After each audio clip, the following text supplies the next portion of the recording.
Assalamualaikum warahmatullahi wabarakatuh. Perkenalkan, nama saya Fitri Azza Latifah, absen 9 dari kelas 11 MIPA 5. Di sini saya akan menjelaskan peristiwa proklamasi kemerdekaan Republik Indonesia dan juga maknanya bagi bangsa Indonesia. Proklamasi kemerdekaan Republik Indonesia dilaksanakan pada hari Jumat, tanggal 17 Agustus 1945, tahun Masehi, yang dibacakan oleh Soekarno dengan didampingi oleh Dr. Andes Muhammad Hatta, bertempat di sebuah rumah hibah di Jalan Pegangsaan Timur, nomor 56, Jakarta Pusat. Mereka berdua pun ditetapkan menjadi Presiden dan Wakil Presiden pertama Republik Indonesia. Sejarah proklamasi kemerdekaan Republik Indonesia ditempuh dengan perjuangan yang sangat panjang. Bagaimana sih perjuangannya? Yuk simak videonya. Sejarah proklamasi kemerdekaan Republik Indonesia dimulai dari peristiwa jatuhnya sebuah bom atom di atas kota Hiroshima, Jepang oleh Amerika Serikat pada tanggal 6 Agustus 1945 yang mulai menurunkan moral semangat tentara Jepang di seluruh dunia. Sehari kemudian, Badan Penyelidik Usaha Persiapan Kemerdekaan Indonesia (BPUPKI) atau Dokuritsu Junbicho Sakai berganti nama menjadi PPKI, Panitia Persiapan Kemerdekaan Indonesia atau Dokuritsu Junbi Linkai. Pada tanggal 9 Agustus tahun 1945, bom atom kedua dijatuhkan di atas Nagasaki sehingga menyebabkan Jepang menyerah kepada Amerika Serikat dan sekutunya. Momen ini pun dimanfaatkan oleh Indonesia untuk memproklamasikan kemerdekaannya. Soekarno dan Hatta selaku pimpinan PPKI serta Rajiman Widyodiningrat sebagai mantan ketua PPUPKI diterbangkan ke Dalat, Saigon, Vietnam untuk bertemu Marsekal Terauchi. Mereka dikabarkan bahwa pasukan Jepang sedang diambang kekalahan dan akan memberikan kemerdekaan kepada Indonesia. Sementara itu di Indonesia pada tanggal 10 Agustus 1945, Sultan Syahrir telah mendengar berita lewat radio bahwa Jepang telah menyerah kepada sekutu. Pada tanggal 12 Agustus tahun 1945, Jepang melalui Marsekal Terauchi di Dalat, Vietnam, mengatakan kepada Soekarno, Hatta dan Rajiman bahwa pemerintah Jepang akan segera memberikan kemerdekaan kepada Indonesia dan proklamasi kemerdekaan dapat dilaksanakan dalam beberapa hari berdasarkan tim PPKI. 2 hari kemudian, saat Soekarno, Hatta dan Rajiman kembali ke tanah air dari Dalat, Sultan Syahrir mendesak agar Soekarno segera memproklamasikan kemerdekaan. Pada tanggal 14 Agustus tahun 1945, Jepang secara resmi menyerah kepada sekutu di kapal USS Missouri.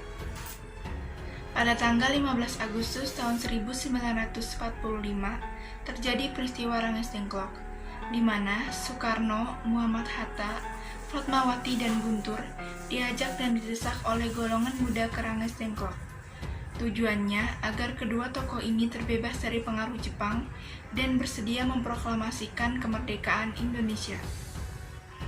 Salah satu alasan peristiwa Ranges Dengklok yaitu karena adanya perbedaan yang terjadi antara golongan tua dan golongan muda.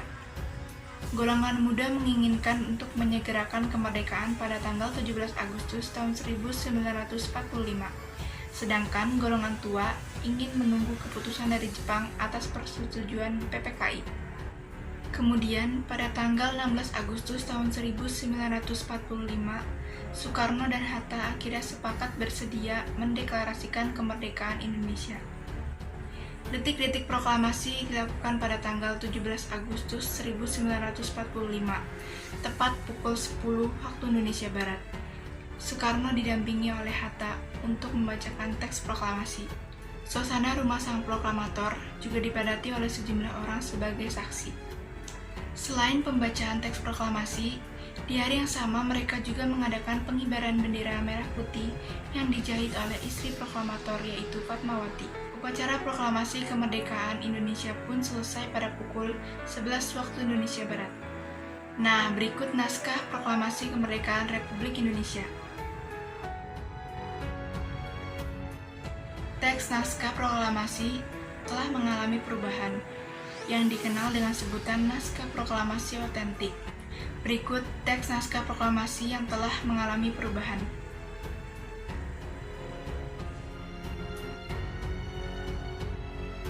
Yang pertama yaitu dalam kehidupan sosial. Proklamasi memberikan kesempatan kepada seluruh rakyat untuk menjadi masyarakat sendiri dan berjiwa sosial yang tinggi. Dengan proklamasi kemerdekaan Indonesia, menggambarkan bahwa kehidupan sosial masyarakat Indonesia saat itu mampu terintegrasi dengan baik, mewujudkan totalitas nilai, tata sosial dan tata laku masyarakat Indonesia yang mampu merealisasikan falsafah hidup Pancasila. Dengan lahirnya proklamasi kemerdekaan Indonesia, kehidupan sosial Indonesia dipersatukan dalam Bhinneka Tunggal Ika, dan tentunya kehidupan sosial bangsa Indonesia menjadi lebih terarah dan terencana. Selanjutnya yaitu dalam kehidupan budaya. Negara Indonesia memiliki kebudayaan yang berasal dari bangsa sendiri. Dengan proklamasi kemerdekaan Indonesia, maka jelas berpengaruh besar terhadap budaya bangsa Indonesia. Bangsa yang dijajah dan bangsa yang lepas dari penjajahan tentunya memiliki budaya yang jauh berbeda. Dengan proklamasi kemerdekaan Indonesia dan berdasarkan pada teks proklamasi kemerdekaan Indonesia, maka jelas bahwa sistem sosial budaya Indonesia memenuhi pola pikir atas budaya bangsa Indonesia. Selanjutnya yaitu dalam kehidupan ekonomi. Proklamasi memberikan kesempatan kepada negara Indonesia agar dapat mengatur perekonomian sendiri yang disesuaikan dengan Undang-Undang Dasar 1945. Kehidupan ekonomi bangsa Indonesia pada saat itu sebelum dan sesudah kemerdekaan jelas sangat jauh berbeda. Bangsa Indonesia juga mengalami kekacauan ekonomi terlebih dahulu, dan ini adalah proses yang wajar, karena pada saat itu Indonesia belum memiliki pemerintahan yang kuat dan mumpuni. Langkah-langkah strategis guna mengamankan perekonomian bangsa Indonesia pun diambil oleh pemerintah, diantaranya dengan membuat Bank Indonesia, melakukan pinjaman nasional. Juga banyak sekali bangsawan-bangsawan dan raja-raja di tanah air yang menyumbangkan hartanya untuk modal jalannya pemerintahan pada waktu itu. Dan pemerintah pun membentuk pola dagang yang langsung berhubungan dengan negara luar, membentuk Indonesian Office, dan menyusun konsep ketahanan ekonomi Indonesia yang akhirnya lambat laun efek positif atas usaha pemerintah ini dapat dirasakan. Selanjutnya dalam kehidupan politik. Negara Indonesia memiliki sistem pemerintahan kedaulatan rakyat, yaitu kekuasaan tertinggi berada di tangan rakyat. Perusahaan dan pembaharuan dari kehidupan politik bangsa Indonesia pada awal kemerdekaan terus bergulir. Perbedaan pendapat dan perbedaan pandangan politik serta hasrat untuk berkuasa menjadi kendala bagi bangsa yang baru lahir ini. Namun, perlahan tapi pasti bangsa Indonesia terus menguatkan keberadaannya guna mencapai cita-cita kehidupan bangsa Indonesia yang makmur dan berkeadilan sosial. Namun yang pasti bangsa Indonesia sudah merdeka, jelas memiliki kebanggaan tersendiri. Dulu sebelum merdeka bangsa ini dilarang berpolitik, dan setelah merdeka bangsa Indonesia diberikan kesempatan untuk berpolitik dengan koridor Pancasila sebagai dasar negaranya. Yang terakhir yaitu dalam kehidupan pendidikan. Rakyat Indonesia dapat belajar dengan baik tanpa mementingkan status sosial, meningkatkan kualitas masyarakat, terbebas dari penjajah dan menikmati hidup yang nyaman. Dahulu, akses pendidikan bagi masyarakat pribumi masih belum merata. Kemerdekaan Indonesia tentunya memiliki makna mendalam bagi dunia pendidikan. Dengan diakuinya kemerdekaan Indonesia oleh dunia, pembangunan di bidang pendidikan pun mulai digalakan. Sekian penjelasan dari saya, kurang lebihnya mohon maaf. Wassalamualaikum warahmatullahi wabarakatuh.